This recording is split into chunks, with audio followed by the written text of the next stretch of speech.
TP, TP, TP. Wala ka dyan. TP yan, oh. Kailan to? This one? Nung biyernes to, TP tayo, oh. 20 pips. Okay. Okay, magba-backtest po ako. Pag sinabi natin backtest, itetest mo yung likuran, nakaraan. No? Test mo yung nakaraan, check mo kung anong ginawa ng market. Basta para medyo makilala mo yung market mo. So kung NCD ka ng market natin, ang tanong na gusto kong masagot sa backtest na to is, anong oras kaya magandang mag-trade ng NCD CAD? Okay? Actually, tinapik ko to last Friday, October 19, 2023. Check niyo po yung aking live para medyo maano niyo po, makuha niyo yung simula. Kasi itutuloy ko na yung backtest ko. August 28, 2023 na ako. August 28, 2023. August 28, 2023. So imagine nyo na lang, sa akin kasi ganito, no? Merong mga ang daming sinasabi sa trading. Pero, I mean, negative o parang hindi sila na kumikita, ganun. Ang tanong, paalis yung asawa ko sama ko. Ang tanong, ano na ba yung mga nagawa natin o ano ba yung ginagawa natin pag nagte-trade tayo? Diba? Kaya pinapakita ko po yung ganito para makita nyo at mayroon palang ganong aspeto ang trading. Hindi lang pala trade ng trade, buy and sell, buy and sell. Konting guhit-guhit dito, tapos na. Kasi syempre, yung napapanood natin usually sa YouTube, syempre kailangan maganda yung nasa YouTube. Edited na yun, di ba? Saka syempre, gusto nila huwag kayong ma-board. Kaya, kailangan talagang concise talaga. Which is maganda naman, marami tayong natututunan. Pero yung tunay na buhay ng trader, talagang maglagay ka ng oras. Kung wala kang ilalagay na oras, say goodbye to the potential of getting a lot of money from trading. Hindi naman pwedeng wala kang tinanim tapos gusto mo may anihin ka. Diba? So, tinan ko nga kung wait lang yun. Ayan. So, kita nyo yung aking screen. Check ko sa YouTube kung nakikita yung screen ko. Dapat kita nyo po yung aking chart and dapat kita nyo po yung kung good ang aking, okay yan, tama na. So, ito yung Google Sheet ko and then ito yung chart natin. So, kukontinue ko lang August 28, 2023. August 28, 2023. August 29. So, hinahanap, para po maintindihan yung ginagawa ko, mas in-explain ko po siya noong last August 20th. August 20th, 2023. So, backtesting po yun. So, ang tanong na sasagutin natin sa backtest na to, kailan kaya magandang mag-trade? Para sa intraday katulad ko, ng NCD CAD. So, start ako ng August 29, 6 o'clock. So, August 29, 2023. Old school po ako, no? Gusto ko nakikita ko yung market. Gusto ko ako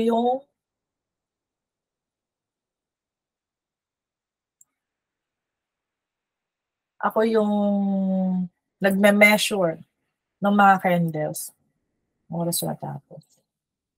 4 o'clock. Ito, nag-stop siya. Kasi mas naiintindihan ko po yung market kapag ganon. Paramdam ko mas ano siya. Mas nakikilala ko siya kasi nag-spend ako ng more time sa kanya. 6 o'clock. Measure ko lang po yung mga market, ay yung mga galaw na umabot ng 30 pips pataas. Kasi 20 to 70 pips daily TP, okay na sa akin. So, this is uptrend. And then, ilang 55.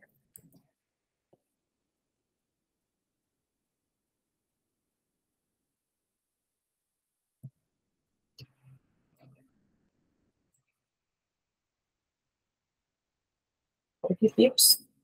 Simula ako ng 7 o'clock. Okay. So, 7 o'clock. 7 din. 1900s.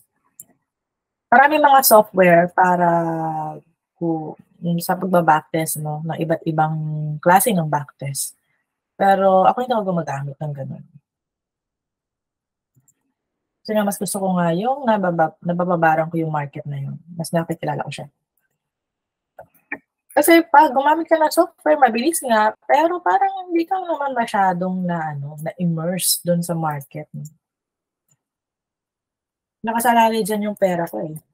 Gusto ko malaman anong ginawa ng software na yung paano siya nag-come up doon.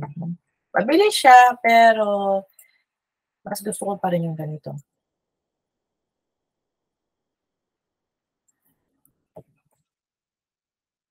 Saka ito, ano lang naman to sa simula. Halimbawa, pipili kayo ng bagong market, no? Mamimili kayo. Nandun kayo sa time kung saan mamimili kayo ng bagong market. Ano kayang ite-trade ko? So, ang ibang ginagawa, gumagalaw si ganito dito ako mag-trade. Hindi naman nag-backtest dun sa market na yun. Natripan lang. Kasi gumagalaw yun. So, bakit natin ginagawa yun, no? Maybe because walang nagsabi sa atin na ganito gawin mo. Mag-backtest ka muna. Aralin mo muna yung market. Tingnan mo yung galaw.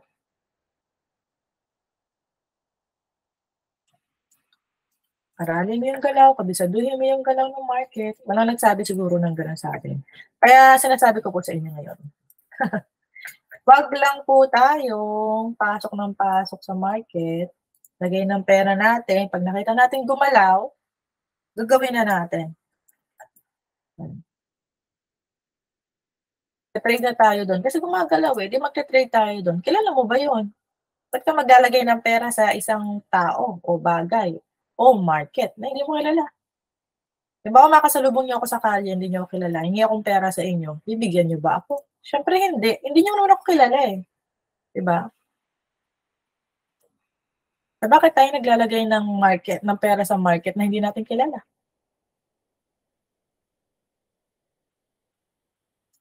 Okay, to 40. 7.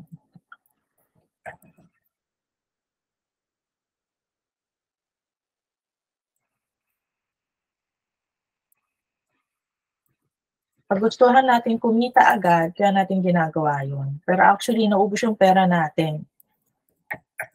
Paghangad ng kakarampot, mas malaki yung nawala. Kasi nagmamadaling kumita, hindi dapat nagmamadali tayong matuto para kumita na tayo. Hindi tayo nagmamadaling kumita nang wala pa tayong natututunan. 40 pips. 1,500. 1,700. Tapos, yan ko lang perito ng ano.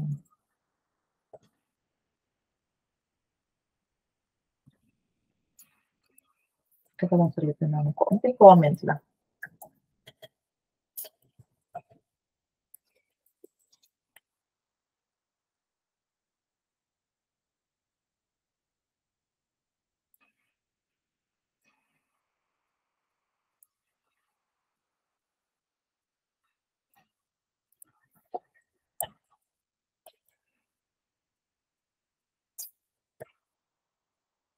August 30.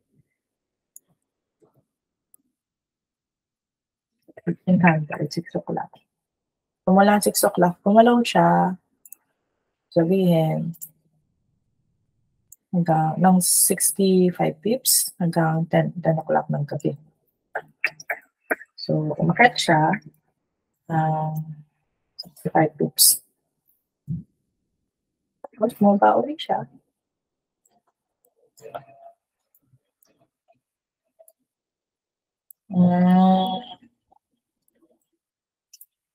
Pag ginagawa natin to, makakuha rin tayo ng average movement ng market sa isang araw. So makikita mo yung market mo, kung usually ba nagko-consolidate siya, kung malalaki pa yung galaw niya sa isang araw, kung maabot ba ng 100 to 100 pips, o average lang siya ng 50 to 70 pips daily, diba? So ikaw, hindi ka magti-TP ng 100 pips sa isang araw, eh average lang pala nung market na yun 40 pips. Paano mo naman ma-achieve yun? 100 pips TP mo. Ang tawag doon, pangarap. Nangarap ka maka-TP ng 100, samantalang yung market mo, 40-50 pips daily average lang siya.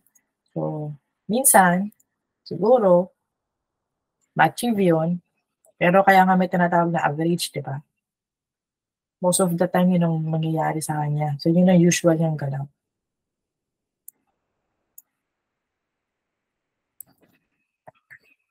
Kapag hindi ako nagsasalita, syempre, mas mabilis ako. So, since daldal ako ngayon, mas mabagal. 80 pips, 5 o'clock.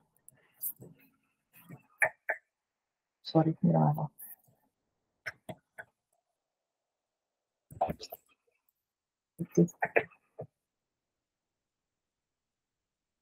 Holiday na to. Ayoko na to. Consolidation na. Ito tayo. From here to here. Wow. Ganda. 3 o'clock. Okay. September. Ano ba ito? January, March, April, May, June, July, August, September. 9. After ng 8, 9 nga naman. 1. 1,500. Wala ko na asawa ko. Main ata sa labas.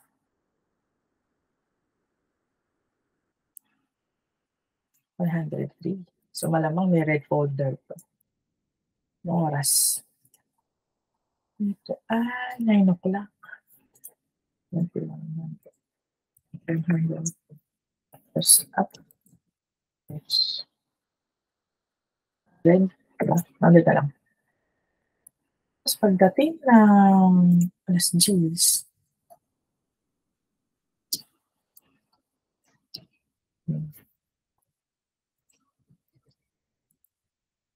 ay, bumalik na yung asawa ko.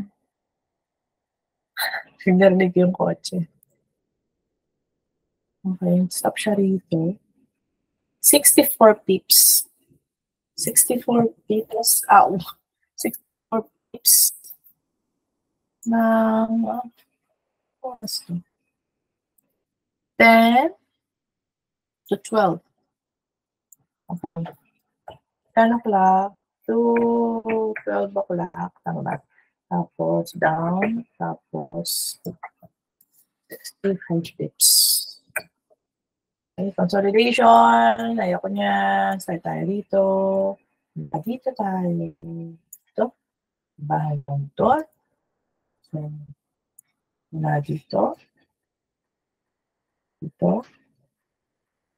Ano natin ito?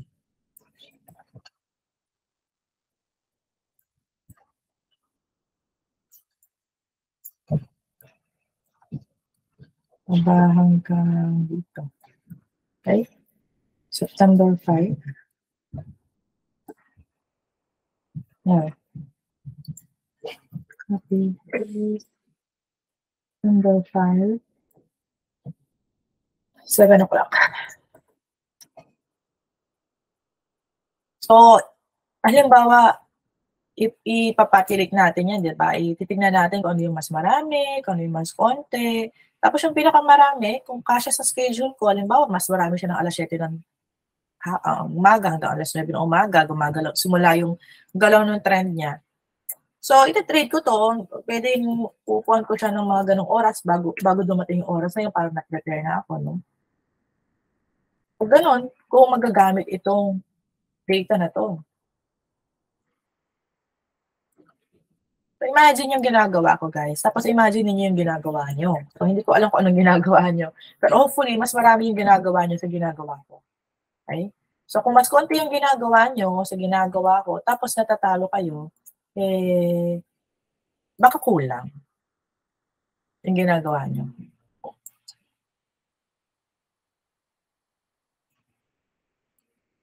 Moral of the story, wag muna tayong masyadong ma-discourage, wag tayong tumigil.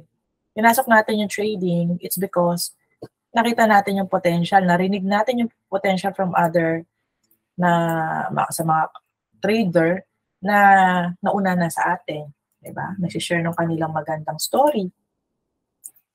So, kung ano yung gusto mong maging sila, kung anong ginawa nila, gayahin mo lang.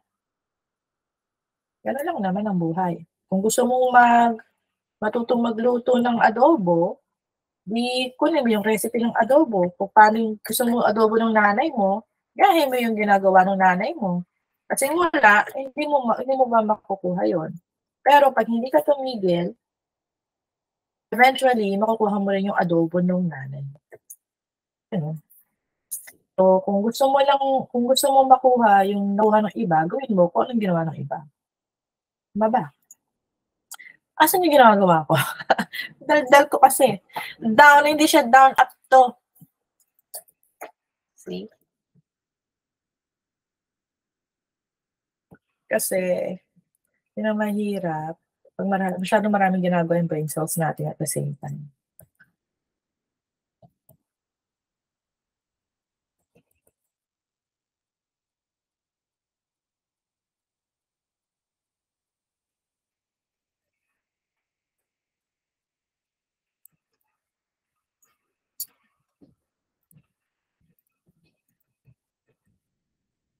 So, yung ganitong ginagawa ko, usually ginagawa ko siya ng mga target ko at least 1 year. Ganun, 1 year na backtest.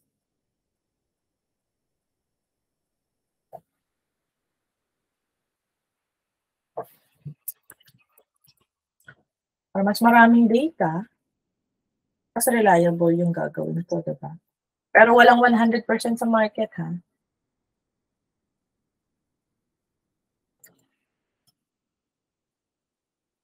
Pero tataas yung probability of winning. Kaya ginagawa natin to. Nagre-rely tayo sa data para tumaas yung probability of winning natin. Hindi para magkaroon tayo ng perfect na trade na wala tayong mga learnings o yung losses. No? Learnings ko siyang tinatawag yung mga losses. Kasi pag natuto ka dun sa losses, pag na-learn mo yung losses, may earnings ka na doon. Tanggalin mo yung L, matitira yung earnings. Pag hindi ka na loser, earner ka na. Oh, sige na nga. So, 6 o'clock.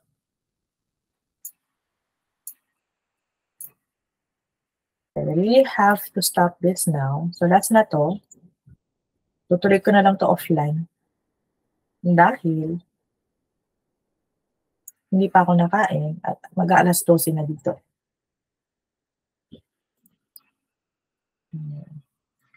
Wala pang almusal. 6 o'clock.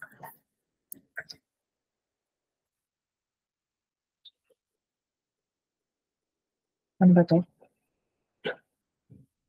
1 o'clock. Para doon sa mga naghahanap ng reliable na broker, okay? So may lalagay po kaming link doon sa ating mga video, mga live, mga video recording, live video recording, recorded video na naka-live. Ano man tawag doon? Hirap ng Tagalog. Okay. So, doon sa mga postings namin, okay, meron po tayong lalagay na link, XM. IB po ng XM.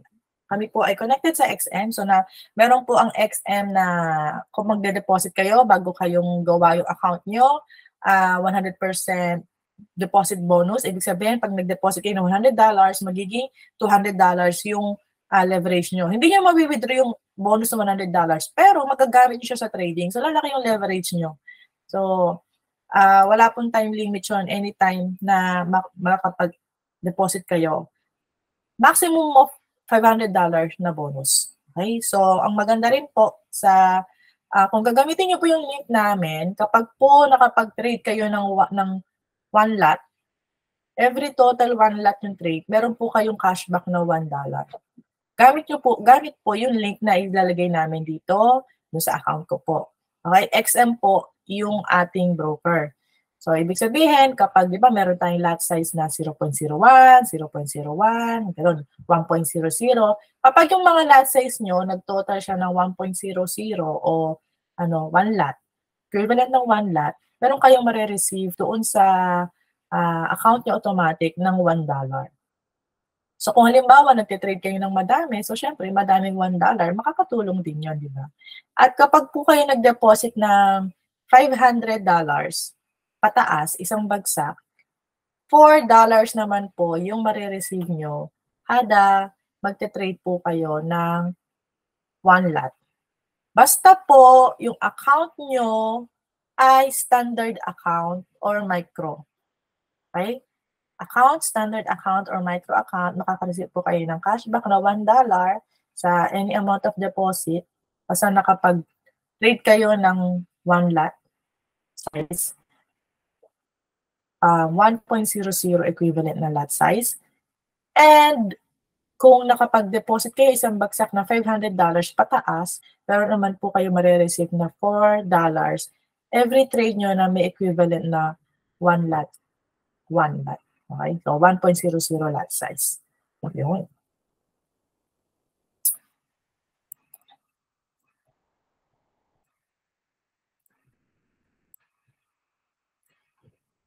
Uptrend 60. So, dito na lang po muna. Marami pa tayong gagawin. Kailangan pa natin mag-asikaso ng mga bata, kumain, asikaso ng asawa. So, may buhay tayo. Hindi naman, kaya nga ako nag-aral mag-trade para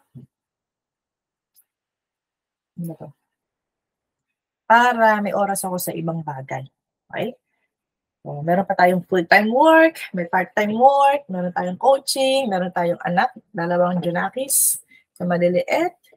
And kaya hindi po kayo nag-iisa sa business ng buhay, pero nagagawa pa rin natin to. So hopefully, mag-encouragement po yung ginagawa natin para hindi po kayo mag-stop and by God's grace, maging profitable trader in the near future. So bye everyone! Coach Jenny po, hanapin niyo po yung aking Facebook, Jenny Formy, G-E-N-N-Y, space F-O-R-M-I, Jenny Formy, para sa'yo. Okay. Bye, God bless po.